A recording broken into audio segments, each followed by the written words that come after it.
അയോധ്യയിലെ രാമക്ഷേത്ര ഉദ്ഘാടനത്തിന് ക്ഷണമുണ്ടായിട്ടും രാഷ്ട്രീയ നേതാക്കൾ പങ്കെടുക്കാത്തത് ഭൂരിപക്ഷ സമുദായത്തോടുള്ള അവഹേളനമെന്ന് കേന്ദ്ര സഹമന്ത്രി വി മുരളീധരൻ. ചിലർ അതിനെ സർക്കാർ പരിപാടിയെന്ന് പറയുന്നു. കോൺഗ്രസും മാർക്സിസ്റ്റ് പാർട്ടിയും അത് ചെയ്യുന്നു. ഇഫ്താർ വിരുന്നിൽ അത് പ്രശ്നമില്ലെന്നും ശ്രീരാമക്ഷേത്രത്തിന്റെ കാര്യം വരുമ്പോൾ രാഷ്ട്രീയമാക്കുന്നുവെന്നും അദ്ദേഹം പറഞ്ഞു.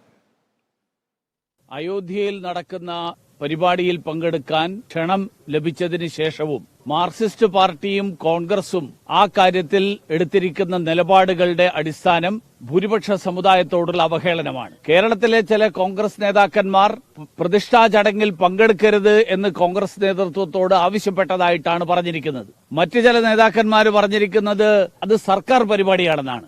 ശ്രീരാമ തീർത്ഥക്ഷേത്ര ട്രസ്റ്റാണ് പരിപാടി നടക്കുന്നത്. കോൺഗ്രസിനെയും മാർക്സിസ്റ്റ് പാർട്ടിയെയും സംബന്ധിച്ചിടത്തോളം ഇഫ്താർ വിരുന്നിന്റെ പ്രശ്നം വരുമ്പോൾ അവർക്ക് ആർക്കും ഒരു സംശയമില്ല അത് മതമാണോ അല്ലയോ എന്നുള്ളത്. പക്ഷേ ശ്രീരാമക്ഷേത്രത്തിലെ പ്രതിഷ്ഠയുടെ കാര്യം വരുമ്പോൾ അത് മതപരമായിട്ടുള്ള ചടങ്ങാണ്, സർക്കാരിന്റെ ഇടപെടലാണ്, മതം രാഷ്ട്രീയവുമായിട്ട് കൂട്ടിക്കലർത്തലാണ്. അതുകൊണ്ട് പങ്കെടുക്കണോ വേണ്ടയോ എന്നുള്ളതിൽ ചിലർക്ക് സംശയം, ചിലർ പങ്കെടുക്കരുത് എന്നുള്ള ആവശ്യം ഉന്നയിക്കുന്നു.